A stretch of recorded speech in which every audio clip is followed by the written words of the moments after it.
A paz do Senhor, meus irmãos, bem-vindos aos 12 meses com Jesus.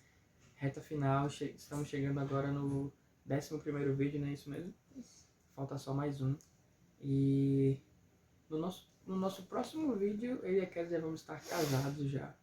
Esse é o nosso último vídeo, podemos dizer, solteiros. E queremos falar uma mensagem muito importante para vocês hoje. A respeito, é claro que estamos vivendo essa fase de noivado, casamento. Deus nos falou aos nossos corações para falar sobre isso. E como isso é importante, né? E como você já deve ter visto aí no vídeo, é casamento como exemplo de um relacionamento com Deus. Nosso texto base está em Efésios capítulo 5, versículo 25. Bem simples e que todo mundo conhece, mas é um versículo muito impactante quando é falar sobre casamento. Vós, maridos, amai vossas mulheres, como também Cristo amou a igreja e a si mesmo se entregou por ela. É claro que a Bíblia vai dizer que vós, maridos, o marido tem um papel muito fundamental no casamento, né? Na parte do casal, né? Mas também a mulher também está envolvida nisso, de amar o homem assim como Cristo amou a igreja. De um modo geral para nós, é claro que tem podemos ter um certo peso para o homem, né? Uma certa responsabilidade por isso, por ser o cabeça. Mas nós pensamos em 3 características, né? Sobre o que falar sobre um vídeo sobre casamento, sobre um relacionamento com Deus, né? Que também é mostrado no casamento. E Deus nos falou sobre 3 características. E a primeira delas, assim, de cara, que a gente pode ver no nosso casamento, no nosso relacionamento, e qualquer relacionamento que realmente tenha Deus como base e princípios bíblicos, e no nosso relacionamento com Deus, é claro, é a fidelidade. E podemos citar exemplos bíblicos nisso para mostrar a fidelidade de Deus. Deus sempre se mostrou fiel. E é uma característica extraordinária de Deus, que é a sua fidelidade, que Ele não muda. Ele é fiel hoje, amanhã e sempre. E um exemplo disso na Bíblia está em Gênesis capítulo 13, versículo 14 ao 16, que é quando Deus fala para Abraão, depois que Ló, né, se apartou dele: levanta agora os teus olhos e olha desde o lugar onde estás, para o lado do norte e do sul, e do oriente e do ocidente. Porque toda esta terra que vês, te hei de dar a ti, a tua descendência para sempre. E farei a tua descendência como o pó da terra, de maneira que se alguém puder contar o pó da terra, também a tua descendência será contada. Olha a promessa que Deus faz agora para Abraão, sobre que essa terra seria dele, que o povo dele seria multiplicado a ponto de se comparar ao grão, né, do pó. E nós que lemos a Bíblia, nós que vemos isso ao decorrer da história, vemos que isso é cumprido, isso realmente é feito. Aquilo que Deus prometeu, por mais que passou tantos anos, por mais tantas dificuldades, problemas, isso aconteceu. Deus sempre se manteve fiel em sua promessa, ele nunca falhou. Se ele prometeu, ele cumpre. O outro exemplo disso, é mais profundo ainda, é que quando ele fala em Isaías capítulo 49, versículo 15, que diz assim: haverá mãe que possa esquecer seu bebê, que ainda mama, e não ter compaixão do filho que gerou? Embora ela possa esquecê-lo, eu não me esquecerei de você. Deus nunca se esqueceu de nós. Ele prometeu que nunca nos desampararia. E Ele está conosco agora e está conosco com você aí assistindo esse vídeo. Ou seja, é mais uma promessa de que Deus, quando Ele promete, Ele cumpre. E Ele é fiel. Mesmo nós sendo falhos e erramos tanto, Ele continua sendo fiel. A Kézia agora vai falar sobre como isso é importante no nosso casamento, nosso relacionamento conjugal. É muito importante que no casamento também existe a fidelidade, né? Na palavra de Deus, assim como Edson falou, o casamento não, mas o nosso relacionamento com Deus precisa disso, né? Precisa que haja uma fidelidade. E da parte de Deus, sempre vai ter, assim como ele leu nos versículos, Deus é fiel, faz parte da essência dele ser fiel. Nós que muitas vezes somos infiéis a ele, nós não o obedecemos, nós acabamos fazendo nossa própria vontade ao invés da vontade dele. Então, quando se fala em Deus, a gente sempre vê Deus, porque de fato ele é a parte que não erra, né? Isso que é o bom, assim, de tudo, porque nós temos a quem recorrer. Porque todos nós somos seres humanos falhos. Você pense comigo. Todos nós erramos em algo. E já pensou se a gente não tivesse ninguém a quem recorrer, que fosse a nossa base, a nossa firmeza, onde a gente pudesse seguir ali uma referência? E essa referência nada mais é do que Jesus, né? A pessoa de Deus, que ele é a pessoa que nunca erra, que nunca falha. Então, toda vez que nós erramos, nós recorremos a quem? A Deus. Porque ele sim pode nos ensinar a fazer o certo da maneira correta, da melhor forma possível.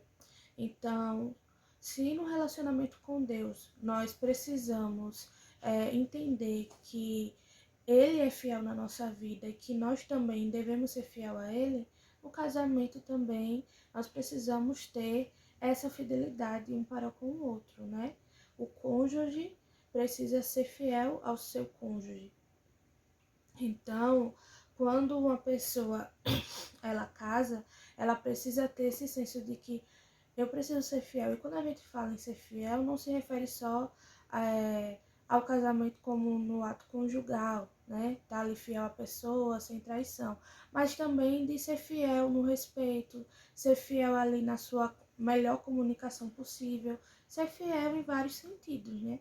A gente muitas vezes pode falhar, mas buscar sempre a fidelidade em várias questões do casamento, né? Que é muito, muito importante mesmo. Assim como no nosso relacionamento com Deus é necessário ter a fidelidade, no casamento também é super necessário também que haja a fidelidade. É interessante que quando a pessoa já se casa, assim, né? Quando ela tá casando já, assinando os papéis, ela tá prometendo pro outro, dizendo, eu vou ser fiel agora com você. Eu realmente escolho você entre todas as pessoas do mundo, escolhi você para ser fiel a você. Eu estou decidindo isso agora, sabe? E essa é tudo que você falou, meu amor. Realmente essa fidelidade é algo maravilhoso, tipo, de Deus, e que nós temos que ser da mesma forma, por mais que nós sabemos que erramos e falhamos, mas temos que ser fiéis à pessoa em que nós juramos, né, estar presente sempre com ela. Interessante que depois de Deus é o casamento, né? Depois de Deus, a gente ser fiel a Deus em primeiro lugar, aí vem o casamento, né? Que é a segunda base, é a mais forte. Abaixo de Deus é a sua esposa e o seu esposo. Isso.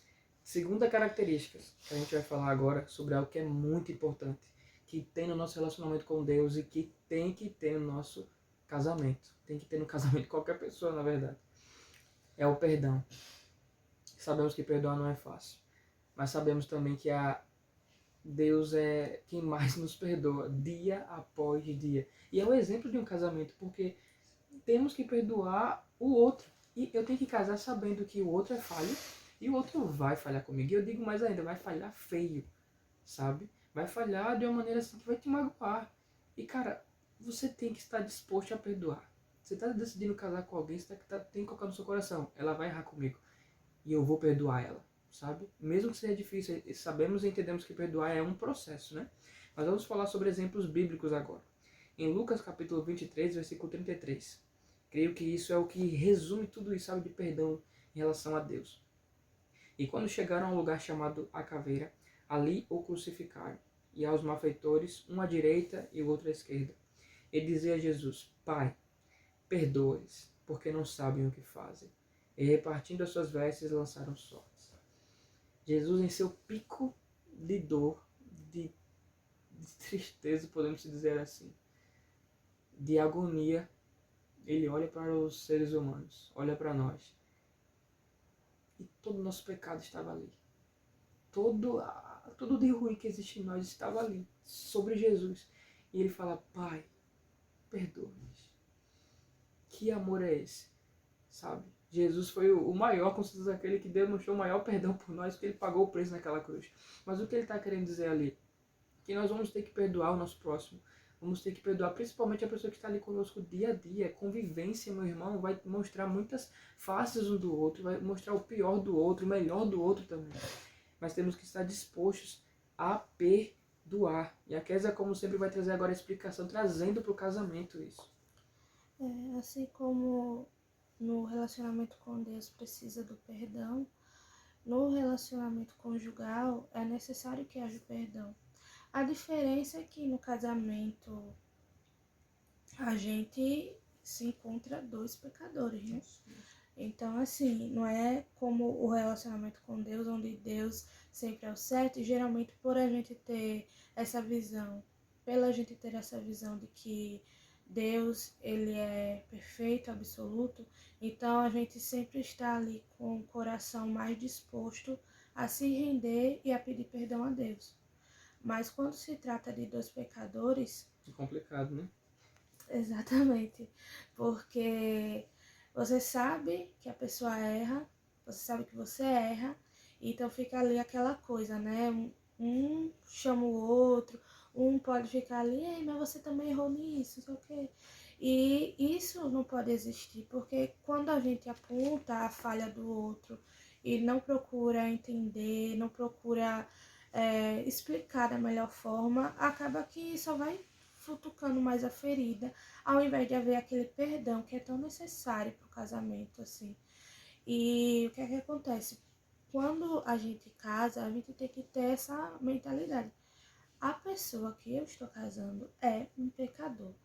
A mulher que eu estou casando é uma pecadora. Então, tendo essa visão de mente, abre muita coisa na nossa mente. Abre muita coisa porque você entende.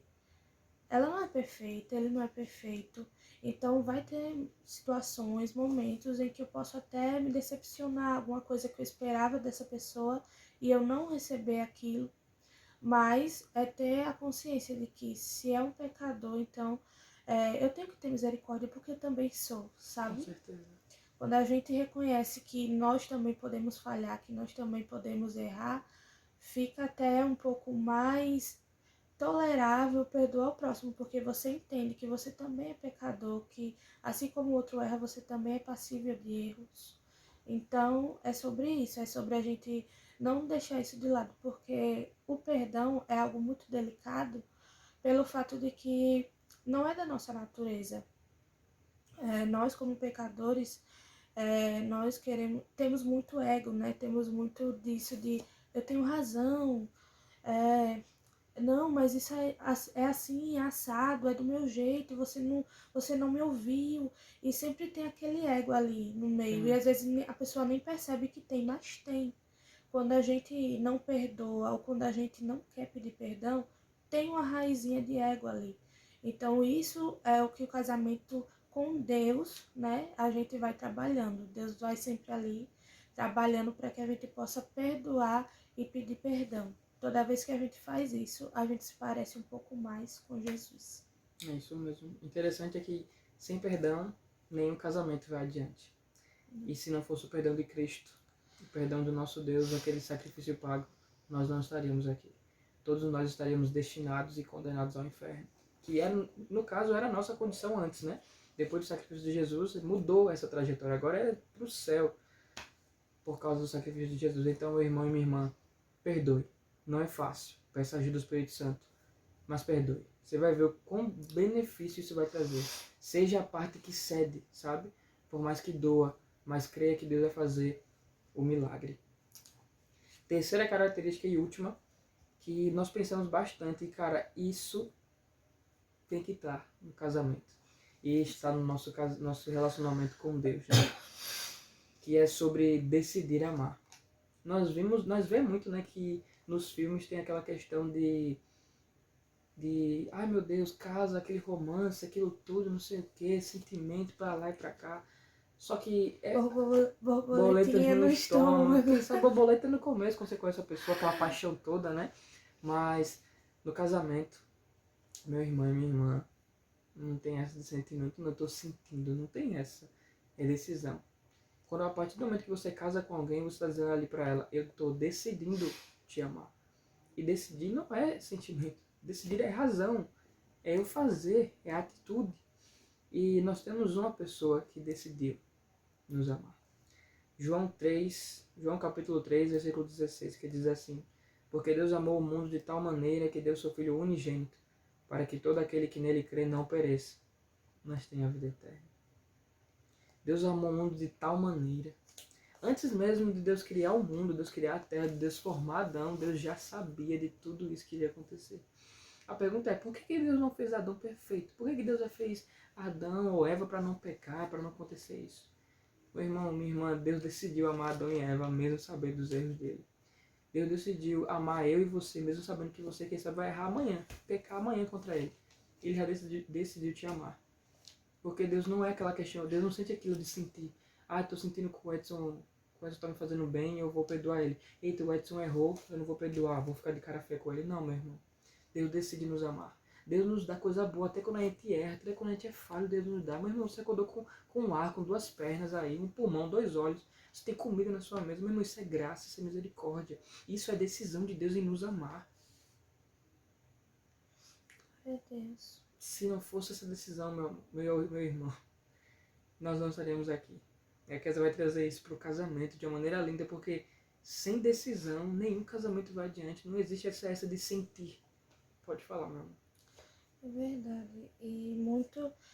Esse é o problema, né? De muitas vezes os jovens ficarem vendo filmes, principalmente algumas meninas, né? Gostam muito de ver filme de romance, né? Aliás, eu nunca gostei muito não, assim. Gostava de comédia romântica e olhe lá. Mas toda vez que eu olho assim e a gente assiste alguma coisa, nós dois até fica assim, vixe meu Deus, que Resenhando, mentira. né? Oh, meu Deus, não é assim não, casamento não. Que mentira. Aí, enfim. Mas a ideia, né, do que é o casamento, porque muito a gente já ouviu bastante falar, eita, casamento é difícil. Mas a gente não se assusta, sério, de verdade mesmo. A gente não se assusta em alguém dizer pra gente que casamento é difícil. Porque realmente é. Então, já que o casamento é algo difícil, às vezes as pessoas querem tipo, romantizar pela coisa do romance, né, e tudo, o felizes para sempre, sendo que nem eu falei, né, um pouco antes, são pecadores, somos pecadores, né? Então é muito improvável de pecadores viverem ali um conto de fadas, né? Pecadores eles erram, pecadores eles falham e falham feio. Pecadores precisam todos os dias da misericórdia de Deus, da graça de Deus.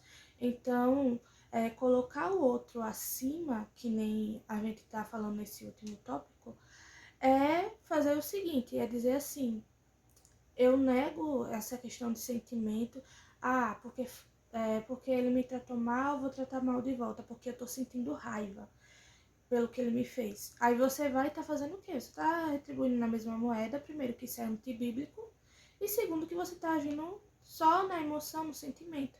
Você não tá agindo com base na decisão, né? E muitas vezes as pessoas, elas acabam se frustrando por causa disso. Chega no casamento achando que, ai, sentimento ali. Aí quando a pessoa começa a fazer algo diferente do que você imaginou, pronto. Ah, pois agora vai ver. E começa. Isso é uma coisa que não é de Deus e também não é nada maduro. Porque fácil não é. Vai dizer pra mim que é fácil a pessoa ali tratar mal e você ali tratar a pessoa bem? Já é difícil você fazer isso com as pessoas assim do trabalho, do colégio. Imagina com uma pessoa que você conhece ali profundamente, que tá ali todos os dias, que você vê todos os dias. Não é fácil, mas é necessário que a gente amadureça um amor que era só sentimento, sentimento, sentimento, sentimento, para um amor que é decisão. Não, eu decido fazer o certo, apesar de você ter me feito errado, sabe? E é assim que o casamento com Deus ele vai se construindo, porque a gente faz o casamento ser como um espelho do relacionamento com Deus. Quando uma pessoa ela tem um relacionamento saudável com Deus, ela consegue transferir isso também para o casamento, né? O casamento tem mais obstáculos por serem 2 pecadores, mas com a ajuda de Deus, os obstáculos são vencidos. Isso mesmo. Falou tudo, né? Essa mulher morava no novo. Mas é exatamente isso. Decisão. Não é sobre sentir, Não é sobre tipo, não tô com vontade. É decisão. E sabemos que tudo isso que nós falamos hoje, nós vamos casar, mas sabemos que tudo isso é muito difícil. Não é fácil. Casamento é um processo, é algo que vai fazer você crescer. É algo que Deus criou para te moldar para a honra e glória dele. Já pensou nisso? Que o casamento é um processo, é algo para te moldar, te traz felicidade, mas também te traz crescimento, tira você da zona de conforto. Você foca agora no outro. O outro é sua prioridade, é claro, abaixo de Deus. Deus em primeiro lugar, seu cônjuge em segundo. Ninguém entra ali mais. Ou seja, você tem que decidir amar a ele e amar a ela todos os dias da sua vida, até que a morte os separe. É isso, meus irmãos. Queremos desejar uma ótima estudo para vocês, que vocês se aprofundem mais nisso, porque realmente é um tópico muito profundo. Tem trilhões de coisas para falar sobre casamento. Mas decidimos falar sobre isso e espero que Deus tenha te tocado, te ensinado. Que Deus abençoe, que você tenha... Que Deus abençoe cada um de vocês. Amém? Amém. Até o próximo e último vídeo com nós dois Casados. casados. Amém. Beijão. Amém.